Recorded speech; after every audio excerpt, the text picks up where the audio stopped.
Good morning, doctor. How are you doing today?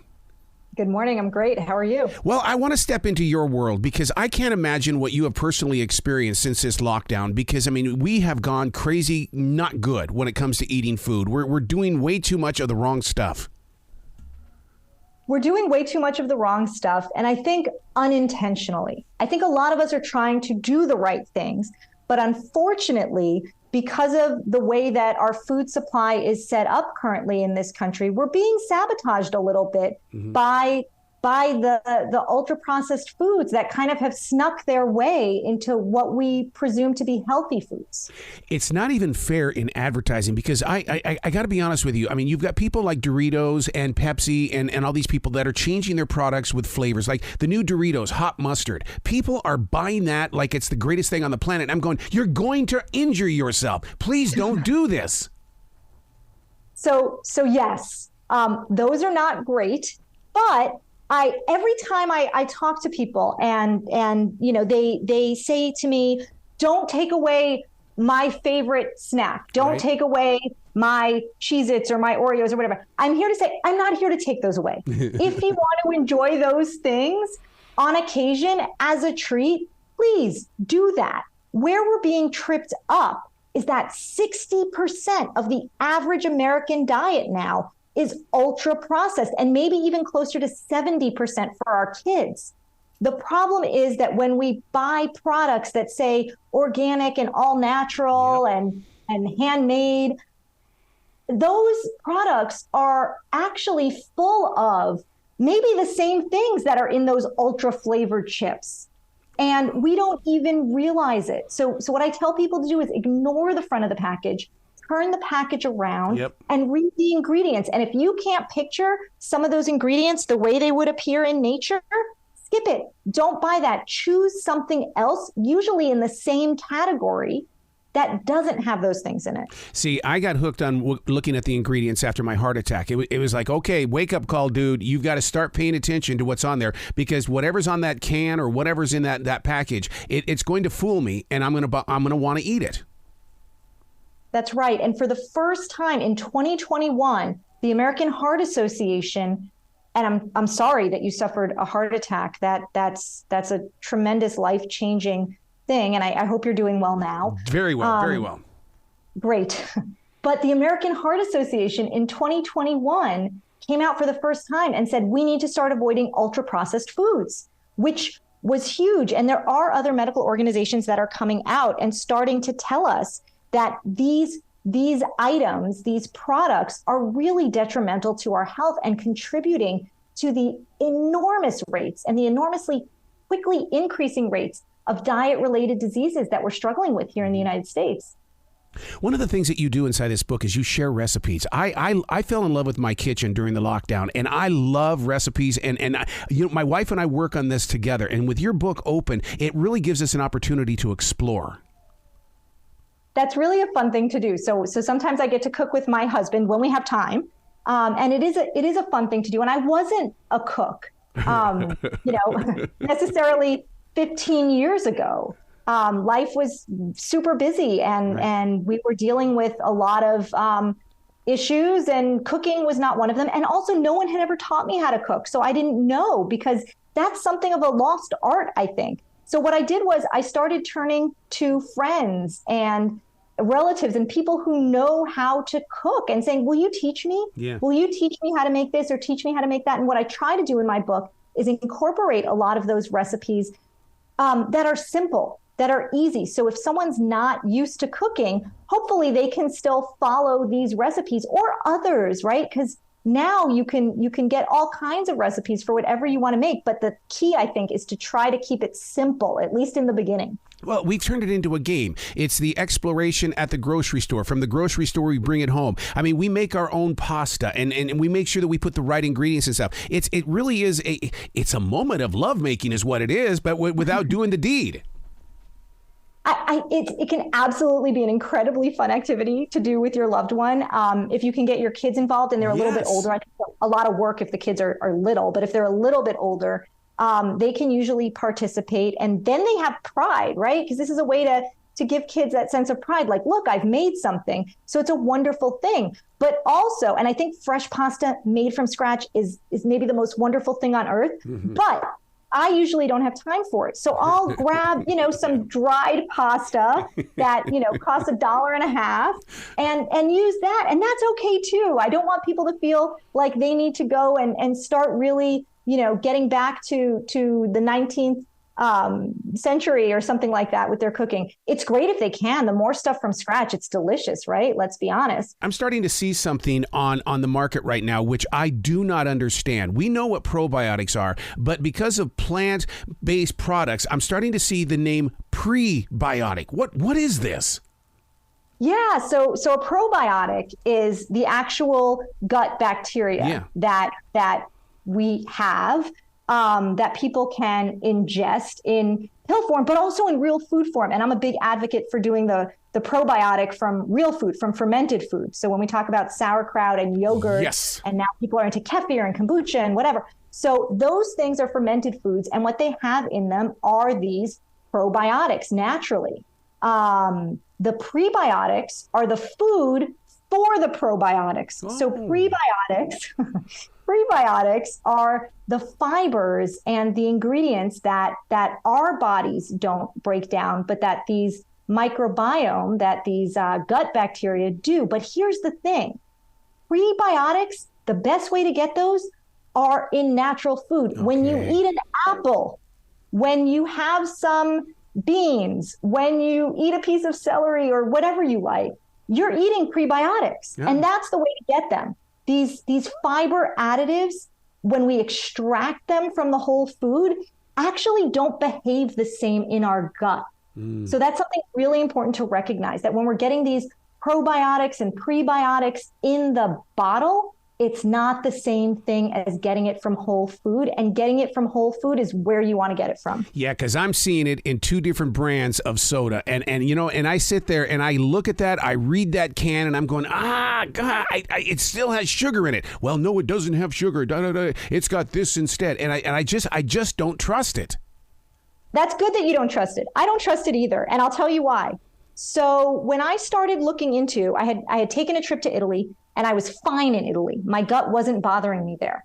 When I came back to the US, it was. Oh. So I started looking into, that's what was the impetus for this book, was that I felt horrible here in the US. I tried cutting out all these things from my diet. I tried substituting products that I thought would be better, and I was miserable. I went to Italy. I ate all natural food. I ate everything, actually, and felt fantastic. So when I came back to the US, I said, wait a minute, what's in our food here? And I started looking into these sugar alternatives and these actually prebiotics, these food gums, these other additives that feed our microbiome, but maybe not in the right places and not the right organisms.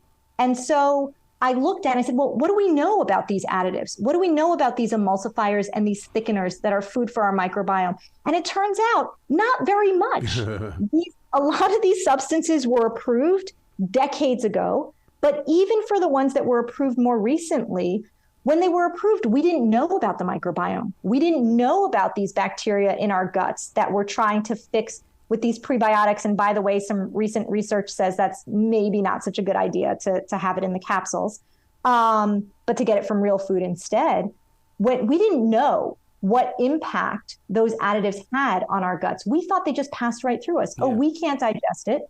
When I was in medical school 20 years ago, they taught us that, well, fiber bulks up stool. And it does do that, of course, but it also has all kinds of effects on the types of bacteria in our gut that we didn't know about until a few years ago. So we really need to shift our thinking on this and start asking, what are these things that we're putting into our bodies doing to our gut biome? Yeah. We know we can't digest it, but nature abhors a vacuum. Something is. You said a word, and it's one that I didn't know about until I read it in your book, emulsifiers. I don't hear any joggers. I don't hear any weightlifters. I don't hear anybody talking about this, but yet you introduced me to this word. What is it, and how can we spread the word about what this emulsifier really is? Okay, so hopefully we're doing that now and we're spreading the word. But what an emulsifier is, when we use it in soap, it's a detergent. What? And it's a detergent. And detergents are good because they help keep, they help us to join up those fat globules with the water molecules and wash our dishes. Yay. In our bodies, we call them emulsifiers, or in our food system, we call them emulsifiers, and they join up the oil and the water molecules. So when you look at something that doesn't separate, that the oil and the water is combined, right? So I talk about in my book how my husband went and bought all natural peanut butter, and the oil floated to the top, and he was horrified at first. He was like, no. "Oh, it's gone off. Something's gone wrong." Nothing has gone wrong, but we're used to looking at food that has these emulsifiers in them so they don't separate. So we've actually forgotten. My husband's a very smart man, by the way, but we've forgotten that oil and water are meant to separate. So what happens is when they put these emulsifiers into the food, it stays looking fresh on the shelf. And so the product can sit on the shelf for months and months and months and look like it was made yesterday. Well, we know that's not true. So what happens when we digest these things, when we eat these things with emulsifiers, is that our gut biome is digesting it, and the types of bacteria that are digesting it are changing for the worse, but also it may be breaking down the mucus lining of our guts. Oh, wow. And that's really, really important. So we're learning how important the mucus lining of our guts is, and we're learning that people who suffer from all kinds of disease states have problems with the mucus lining, which can cause the body to start to look at those bacteria in our guts and the substances that they're making as foreign invaders. And it can trigger that inflammation that everyone talks about so much. Yep. So when we talk about foods that can cause inflammation, why? Why are these foods that have been fine for hundreds of thousands of years, why are they causing inflammation now? Yeah. Right? So I'm an internal medicine physician, and the key to being an internist is asking why. Why is this happening now? Why is this happening now in this person on this day? And the issue is, I believe, and I think the research now is supporting this, that when we eat these emulsifiers and some other additives, it causes, amongst other things, a breakdown of the lining of our guts. And if we can get these things out, so the International Organization for Inflammatory Bowel Disease, Crohn's, colitis, those type of diseases, is now talking to their patients in their, I believe it was their 2020 guidelines, said to their patients, get certain emulsifiers out of your diet, because there is a direct link between those and inflammation. Man, you bring up an interesting point, because I work with a guy at the Essential Job that he feels that he's getting his protein by eating 2 full cans of black beans, and then he spends the rest of the night in the bathroom. And I said, that's not healthy. You just can't do that to your body. So that seems like a lot. And if it's causing him to go to the bathroom that often, then he might want to cut back. Right. Black beans or any beans are great. I believe in things in moderation. The thing about beans or any other whole foods, when we start eating them, if our bodies aren't used to them, our gut biome needs to adapt to it. And it will. There was actually a study done, I believe, out of Stanford a couple of years ago, where they looked at giving people a high fiber diet, like the beans. And they did struggle with some excess bloating and excess going to the bathroom for the first few weeks, but then their microbiome sort of adapted to that. My husband has a cousin who does raw vegan, and the amount of roughage this guy eats is extraordinary. And I thought, oh my gosh, how is he not spending all day in the bathroom being a raw vegan? But he doesn't, because his microbiome adapted to that. And I think if we're eating whole foods, and we're not used to it, we do have to kind of change over if we're having a lot of those fiber foods or a lot of fermented foods, those natural prebiotic and probiotic type foods. We need to do it a little bit slowly. I don't believe in going to extremes. The book we're talking about is Eat Everything. I'm a food freak, meaning that I can look at my Google Calendar and I know what I have to eat in order to make things happen. In other words, there are certain foods I can't eat, or it's going to interfere with the things that I'm expected to do. You know what I mean by that? I think so, if I think about coffee. Yeah. So true. Oh yeah, coffee or almonds. It's just one of those things where it's like, okay, what am I going to be feeling like when I have to go do this? Well, I don't want to start this, so therefore I better just eat something of go straight protein, nothing else. So what's great is if we can start learning to listen to our bodies, and some people call this intuitive eating, and I think there's something to be said for it. Now, we can't really do intuitive eating very well if we're eating ultra-processed foods because the signaling kind of gets messed up. But when we're eating whole foods, our bodies are telling us when we're full. Yeah. And those other things that you're talking about. And we learn to listen to our bodies and how food is affecting it. There was a really interesting study in 2019 done at the National Institutes of Health by a guy named Kevin Hall. And he's a researcher who designed a study where he took a group of people and fed them mostly ultra-processed foods for 2 weeks. Ooh. And they gained 2 pounds and ate 500 calories a day more compared with when he took those same people and put them on a whole foods diet where they lost 2 pounds in 2 weeks and were eating 500 calories less than when they were on the ultra-processed diet. And someone said to me, well, maybe the ultra-processed stuff just tasted better. And that's a fair question. But what Kevin Hall did was he asked the participants to rate the food. And they actually rated the whole foods and the ultra-processed foods similarly in terms of taste and flavor and how much they wanted to eat them. So it wasn't the taste of the food that was getting them to overconsume the ultra-processed diet. It was something else in the ultra-processed food. Why aren't you hosting a TV show? This is the kind of stuff that we need to know daily. We need to check in with you and really learn about what food is and what it isn't. So I like my job now. No. I get to take care of patients and teach residents, and I enjoy that a lot. But I really also enjoy talking to people about this because this is vitally important. And the research is out there. It's come out. It's in the major journals. And we do need to bring voice to this. So thank you so much for doing that because it is just critical that we do that at this point. You got to come back to this show anytime in the future, Doctor. The door is always going to be open for you. Thank you so much. I really appreciate it. Will you be brilliant today, okay? All right. Thank you.